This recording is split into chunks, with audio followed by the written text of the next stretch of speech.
कोल्हापूरच्या शाहूवाडीतील शिरगाव 2 दिवसांपूर्वी एका भयानक आणि खळबळजनक घटनेनं हादरून गेलं होतं। ज्या गावात एकमेकांच्या सुखदुःखात धावून जाण्याची परंपरा होती, त्याच गावात शेजार धर्माच्या आणि जुन्या ओळखीच्या आड माजी सरपंच महिलेचा गेम रचण्यात आला। चल आपल्याला पंढरपूरला जायचंय असं म्हणून तिला म्हशीच्या गोठ्यात बोलावलं।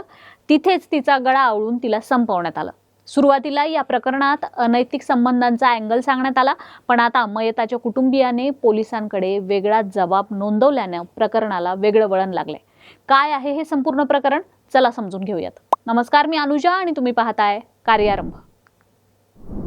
शिरगावच्या माजी सरपंच सुरेखा शिवाजी न्यारे आणि त्यांचे शेजारी प्रकाश उर्फ बाबू आनंदा पाटील हे दोन्ही कुटुंब अत्यंत जवळचे होते। सुखदुःखात एकत्र असणाऱ्या याच विश्वासाच्या पाठीमागे एक भयंकर स्टोरी दडलेली होती। सुरुवातीला जेव्हा ही घटना उघडकीस आली तेव्हा भिवंडी पोलिसांनी दिलेल्या माहितीनुसार हे प्रकरण केवळ अनैतिक संबंध आणि लग्नाच्या त्रासातून घडल्याचं समोर आलं होतं। सुरेखा न्यारे या प्रकाशकडे सातत्याने माझ्याशी लग्न कर म्हणून तगादा लावत होत्या आणि लग्न न केल्यास वाईट परिणामांची धमकी देत होत्या, ज्या भीतीपोटी प्रकाशने सुरेखाला संपवण्याचा निर्णय घेतला होता। 26 जुलैच्या सकाळी साधारण 11 वाजायच्या सुमारास प्रकाशने सुरेखा यांना पंढरपूरला विठ्ठलाच्या दर्शनासाठी जाण्याचं आमिष दाखवलं। नेहमीची ओळख असल्याने सुरेखा यांना जराही संशय आला नाही आणि त्या अगदी बिनधास्तपणे गावाबाहेर असलेल्या लिंडोरीच्या वाड्याजवळील म्हशीच्या गोठ्यात पोहोचल्या। तिथे दर्शनाची कोणतीही तयारी नव्हती, तर संतापाने पेटलेला प्रकाश वाट पाहत उभा होता। दोघांमध्ये पुन्हा लग्नावरून वाद झाला आणि काही क्षणातच प्रकाशने सुरेखा यांचा गळा आवळून तिचा विषय कायमचा संपवून टाकला आणि तिथून सुरू झाला एक थरारक प्रवास। घटनेनंतर मृतदेहाची विल्हेवाट लावणं हे प्रकाश समोरचं सर्वात मोठं आव्हान होतं। कोल्हापुरात मृतदेह टाकला तर तात्काळ पकडले जाऊ या भीतीने त्याने सुरेखा यांचा मृतदेह स्वतःच्या इको कारच्या डिक्कीत कोंबला आणि थेट मुंबईचा मार्ग धरला। समुद्राच्या खोल पाण्यात मृतदेह फेकून देऊन पुरावा कायमचा नष्ट करण्याचा त्याचा प्लॅन होता। शेकडो किलोमीटरचा प्रवास करत डिक्कीत प्रेत घेऊन धावणारी ती कार भिवंडीतील कशेळी गावाजवळ पोहोचली। एकट्याने मृतदेह फेकणं कठीण वाटल्यानं त्यानं भिवंडीत राहणारा भाचा संदेश मोरे याला मदतीसाठी फोन केला, पण भाच्यानं हुशारी दाखवत थेट भिवंडी पोलिसांना खबर दिली। रस्त्यावर गस्तीवर असलेल्या भिवंडी पोलिसांनी संशयास्पद इको कार अडवली।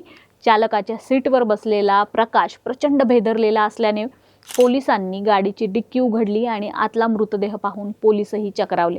पोलिसांनी प्रकाशला तात्काळ अटक केली आणि प्राथमिक चौकशीत अनैतिक संबंधांमधून ही घटना घडल्याचं नमूद केलं। पण आता या संपूर्ण प्रकरणात एक अत्यंत धक्कादायक आणि सनसनाटी वळण आलंय। सुरेखा न्यारे यांचा खून अनैतिक संबंधातून नव्हे तर मोठ्या आर्थिक कारणातून आणि पैशांच्या वादातून झाल्याचा आरोप सुरेखा यांच्या कुटुंबियांनी केलाय। सुरेखा न्यारे यांच्या नातेवाईकांनी कोल्हापूरचे पोलीस अधीक्षक निलोत्पल यांची भेट घेऊन पोलिसांच्या चौकशीवरच प्रश्न उपस्थित केलेत। कुटुंबियांच्या दाव्यानुसार 2.5 ते 3 वर्षांपूर्वी प्रकाश पाटील अडचणीत असताना सुरेखा यांनी त्याला मदत म्हणून स्वतःचं 8 तोळे सोनं देऊन टाकलं होतं आणि 3 लाख रुपयांची रोख रक्कम देखील दिली होती।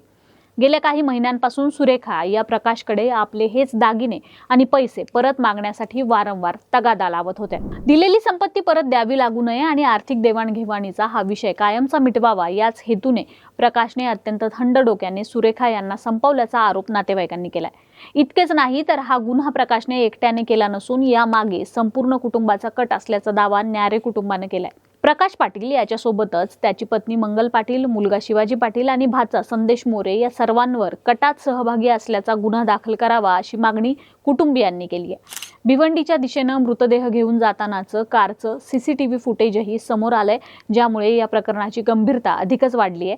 आता पोलिसांसमोर सर्वात मोठं आव्हान उभं राहिलंय ते म्हणजे या गुन्ह्यातील नेमके आणि खरे कारण काय आहे ते शोधून काढणे। एकीकडे अनैतिक संबंध आणि लग्नाचा तगादा, तर दुसरीकडे 8 तोळे सोनं आणि 3 लाख रुपयांचा आर्थिक व्यवहार या 2 परस्पर विरोधी दाव्यांमुळे शाहूवाडी पोलीस आणि कोल्हापूरचे वरिष्ठ अधिकारी देखील चक्रावून गेलेत।